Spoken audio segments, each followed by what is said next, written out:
Welcome to this first part in our three-part series on backpropagation. In this part, we will learn about compute graphs by hand drawing the compute graphs for these four equations. So let's start with a very simple equation. Say y equals x plus 2. So what does the compute graph of this look like? Well, we draw a node for x, a node for 2, a node for the operation, which is plus, and out of the other end comes y. Now, a couple of things about the conventions that I use, the drawing conventions. For nodes that represent variables or constants, y is also a variable, I am using a square to denote that node. And for nodes that represent an operation or a function, I'm using a circle. So that's the first note about the conventions, the shapes that I'm using for each of the node kind. And the second note is about the way I am naming the operations. So here I'm using the plus symbol to denote the plus operation. I could have also done add, right? I could have written anything inside that node. As long as it's clear what is the operation that it's denoting, it's fine. Again, these are my own conventions, so you won't find them written down anywhere, and these are definitely not the standard way of drawing compute graphs. I don't know of any standard conventions to do that. Okay, so with that out of the way, this was a very simple compute graph. Let's make this a little bit more complex by making the equation a little bit more involved. So now we say y equals x plus 2 squared. Okay, so how does this work? So first we've got to decompose this equation into smaller components. So let's call this x plus 2 as z1, and then y can be z1 squared. Right, so let's write this down.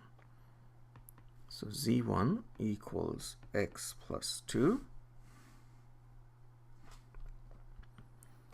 and y equals z1 square. And what does the compute graph look like? Well, let's first draw the compute graph for this blue equation. That's simple. It's just like before. It's x, it's 2, we add both of them, and out of the other end comes z1, and z1 goes into another function, square. So here I'm just calling this node sq to denote the square operation, and out of the other end comes y. So this was a slightly more complex equation and the compute graph for that. Okay, so let's make this even more interesting. Let's make the equation even more complex. So this time we'll call it y equals 3 times x plus 2 square. Okay, so as usual, we'll decompose this into smaller parts. So x plus 2 is z1, x plus 2 square, or z1 square, is z2, and then y is 3 times z2. Let's write this down. z1 is x plus 2, z2 is z1 squared, y is 3 times z2.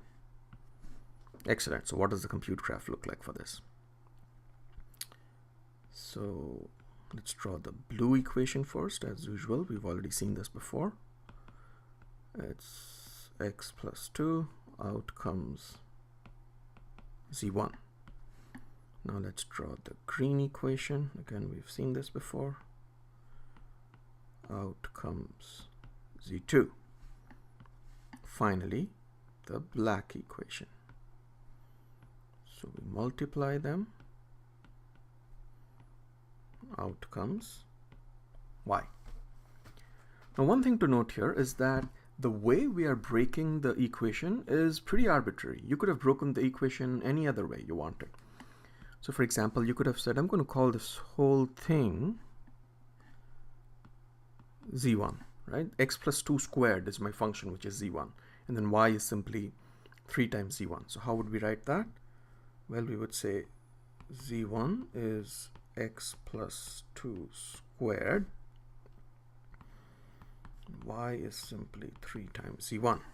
And the compute graph for this looks like, well, you have an input x. Now you could model 2 as an input, or you could just make 2 as a parameter of the function. So here we'll just call it operation, right? Operation denotes x plus 2 squared. Out comes z1. Here we choose to represent 3 in the multiplication. Out comes y. So these are two kind of different looking compute graphs, but they represent the same equation. And that's because we've just chosen to decompose the equation in different ways. I can't think of any other way to decompose this, but if there is another way, it's fair game. Okay, let's take one final example so that this concept is firmly embedded in your heads. So this time we'll take a harder example. Y equals 5x squared 1 plus e to the power x. So as usual, I'm going to decompose this, and I'm going to choose to call this z1, 5z1 as z2, e to the power x as z3, 1 plus z3 as my z4. Okay, let's start writing this down. z1 is x squared, z2 is 5z1, z3 is e to the power x, z4 is 1 plus z3, and y is simply z2 divided by z3. Okay, now the compute graph for this is also very interesting. So let's draw x. Now x goes into square operation. Out comes z1. Let's draw the green equation. We also have 5 multiplied, out comes z2. But the interesting thing is x is actually going to two different expressions, right? It's the same variable, right? It's still x, but now it's going inside e. Out comes z3.